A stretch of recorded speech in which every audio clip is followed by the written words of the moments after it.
as Kurt Cobain said, it is getting hard to find the will, whatever, never mind. And that's what this channel is kind of about, is a lot of it, at least, especially this 30-day series about using some of the psychology, trying to find the will to like kind of get out in the world and do something with some of my interests. And stuff that'll actually make me happier, but I just have, but I have to kind of just do a little planning, but also it gives me an excuse to do some videos too, and so that's good. So just something that, it's basically about just bringing some momentum, you know.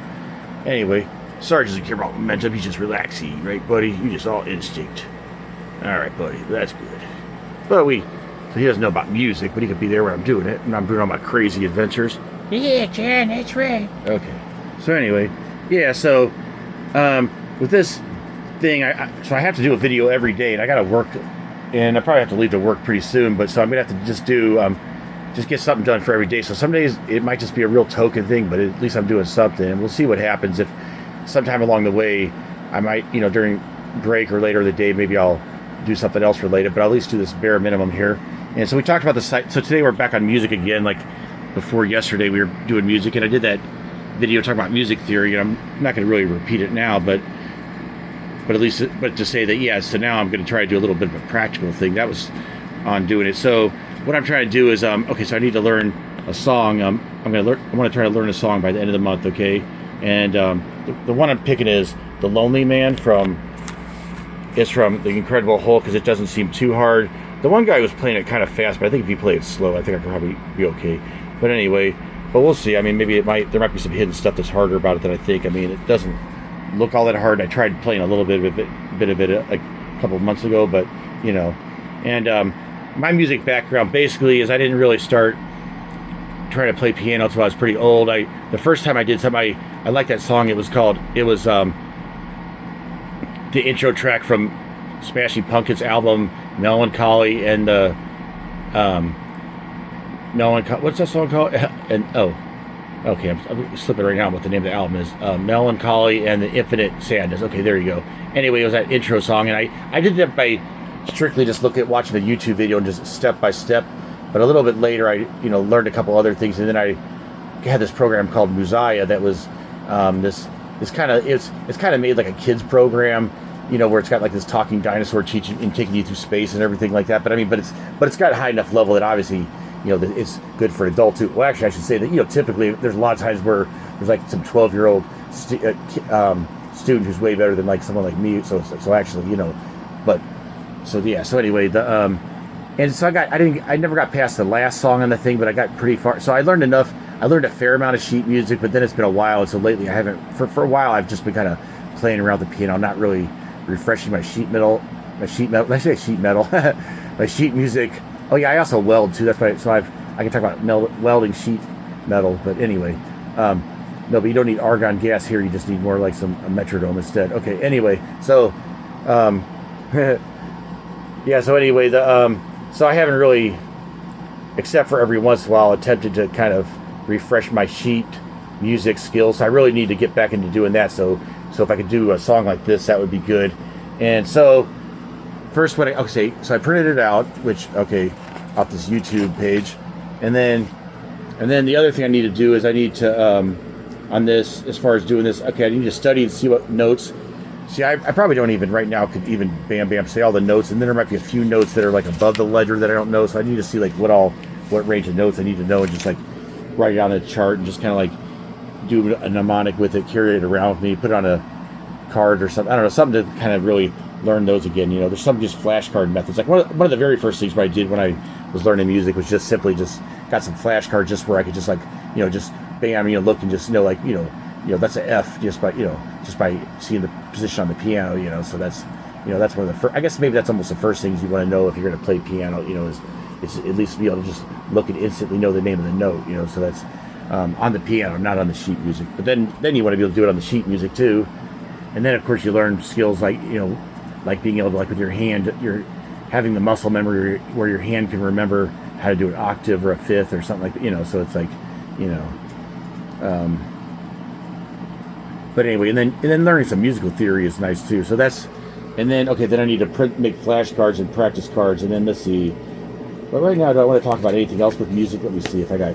Oh, I was looking at the circle of fists because that was interesting. Let's see. And I think I have it memorized how to do it. Maybe I'll do that real quick just to...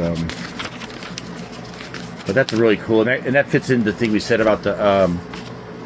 okay, sorry, I'm screwing this... About this part of my quadrant as far as enjoyment, that real like abstract, analytical part of the mind that likes stuff like circle of fists and formulas and that kind of things and music theory and that sort of thing.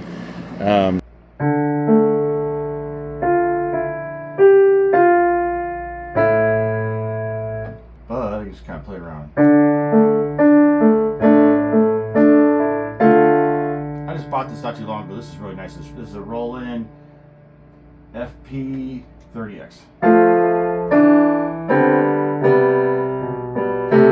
Let's see what else I can play. I was kind of messing around a little bit right now. I do have like some numbness. I have kind of like a cut nerve in this part of my hand. That's going to give me some problems, but as I get better, hopefully, more practice,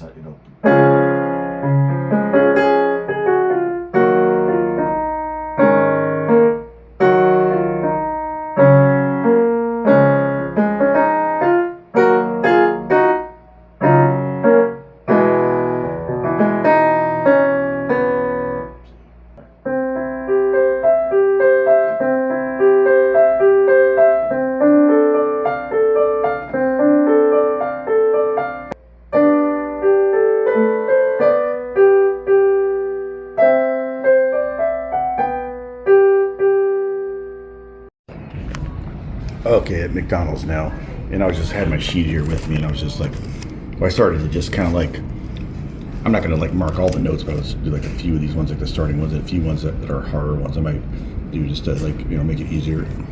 Later on it goes on. Probably not even, it might be too distracting if you did it like, the whole thing, but it's not a bad idea, I don't think to just have a few like that.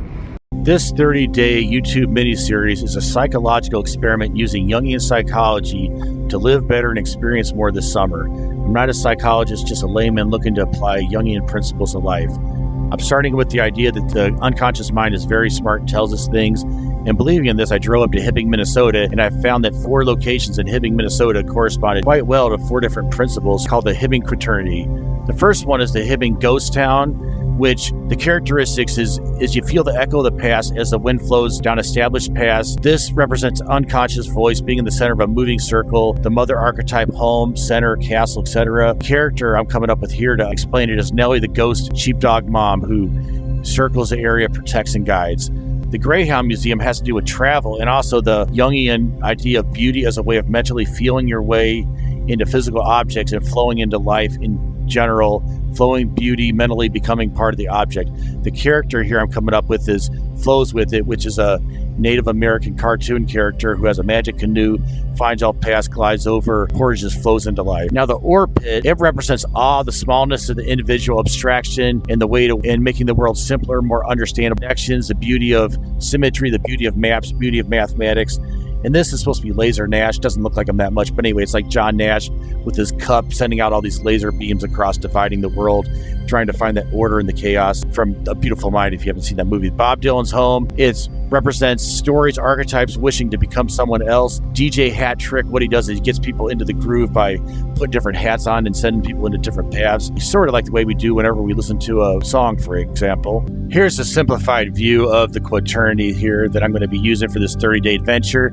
And this is what it's going to more look like. I'm just going to do a simple sketch that I'll put in the video and then just kind of explain it like on a notepad like this to make it simpler so I can get it done. So I can do a video for 30 days. And so subscribe to get all 30 of those videos.